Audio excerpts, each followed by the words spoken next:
బాచుపల్లిలో పూజిత enclave వాసులకు MRO నోటీసులు, బాధితుల మద్దతుగా నిలిచిన ఈటెల రాజేందర్. 2020 నుంచి మేము అందులో నివాసం ఉంటున్నాం. 30 ఫ్యామిలీస్ అందులో ఉంటున్నారు, 48 ఫ్యామిలీస్ ఇందులో ఉంటున్నారు. ఇది సాక్షాత్తు మన గవర్నమెంట్ వాళ్ళు స్పాన్సర్ చేస్తూ కట్టించినటువంటి ఈ కమ్యూనిటీ హాల్. ఇవి రెండు అయినాక మాకు మొన్న వచ్చారు నోటీస్ ఇవ్వడానికి. నేను ఆఫీస్ వర్క్లో ఏదో ఉన్నాను, పిలిచారు మా వాచ్మెన్ వచ్చి పిలిచారు. వస్తే వాళ్ళు లిటరల్గా నన్ను భయపెట్టారండి. ఎలా భయపెట్టారు అంటే, ఇది ఎఫ్టీఎల్లో ఉంది, మీది కూలుస్తాము, వారం టైం ఇస్తున్నాము, మీకు అప్పటికప్పుడే చెప్పాము, మీరు మళ్ళీ గొడవ చేయడం పత్రికలకి అక్కడ ఇదంతా చేయొద్దు, మీకు ముందుగానే చెప్తున్నాము, ఇదిగో మీకు సీసీ కెమెరాలో ఇదే ప్రూఫ్ మీకు, అండ్ మేము ఇచ్చే అది నోటీస్ అంటించాము అక్కడ, మీరు ఖాళీ చేసి వెళ్ళిపోండి అని. అప్పుడు నేను అడిగాను, సార్ చాలా ప్రాబ్లమ్స్ ఉన్నాయి మాకు, వాటి గురించి మేము పోరాడుతున్నాము. ఒకటి, రెండోది మాది ఎఫ్టీఎల్లో లేదు, మాది 2020 నుంచి మా దగ్గర డాక్యుమెంట్స్ కూడా ఉన్నాయి, మీకు కావాలని మేము చూపిస్తాం, కొద్దిసేపు వెయిట్ చేస్తే అన్నాం.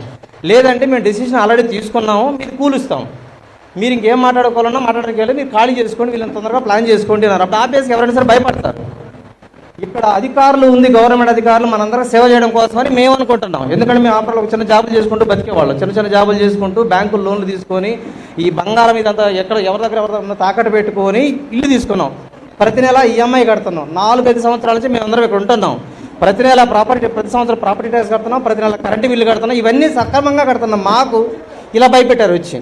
ఇలా భయపడితే మాకేమన్నా అయితే ఈ గవర్నమెంట్ అధికారులను ఎందుకు మాకు సహాయం చేయడానికి, మాకేదైనా ఇబ్బందులు ఉంటే తీర్చడానికి అన్నది మేము అనుకుంటున్నాం. ఇప్పటిదాకా మేమేదో సాఫ్ట్వేర్లో చిన్న జాబులు చేసుకుంటున్నాం.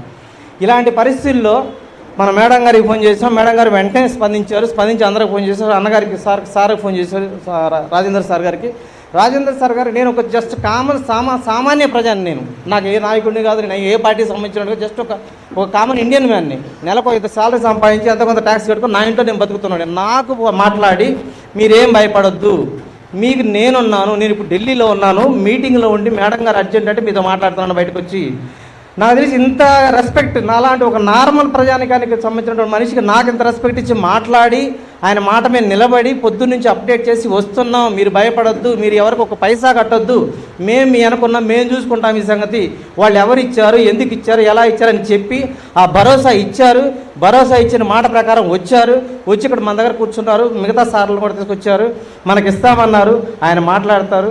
సార్ చాలా థ్యాంక్స్ సార్, మేము ఎందుకంటే బాగా మాట్లాడలేకపోవచ్చు, మేము చాలా థ్యాంక్స్ సార్. మిమ్మల్ని ఇప్పుడు మేము ఎక్కడ దూరంగా ఉండి చూడటం, ఇక్కడ దగ్గరగా వచ్చి వస్తున్నాం. చాలా గ్రేట్ సార్, మీలాంటి వ్యక్తులు మాకు ఉండడం, మా పక్క వచ్చి మాకు సపోర్ట్ చేయడం అనేది we are very thankful to you sir. Thank you so much sir.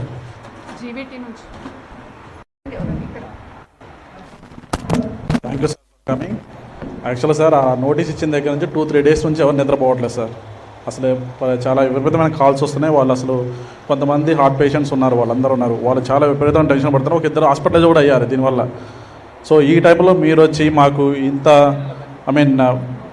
బలవంగా మీరు చాలా సపోర్ట్ చేస్తున్నందుకు చాలా ధన్యవాదాలు సార్.